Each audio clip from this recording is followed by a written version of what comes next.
If you're experiencing crackling sounds in your ear, here are some tips to help you. So number one, swallow or yawn. These actions can help equalize pressure in your ear. Try swallowing a sip of water or yawning. Number two, chew gum.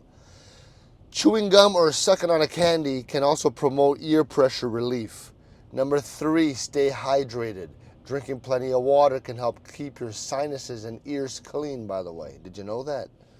Number four, use a humidifier. You can get one for real cheap on Amazon.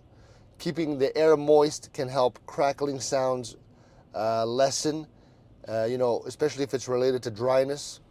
Avoid loud noises. Protect your ears from loud sounds, which can worsen the situation.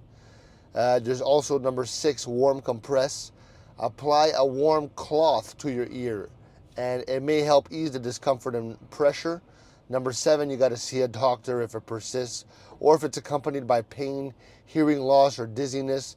You got to consult a healthcare professional. They're going to check for issues like earwax buildup, infections, and other dysfunctions as well. So taking these steps can help you manage the crackling sounds in your ear. And if you have ongoing concerns, always seek medical advice.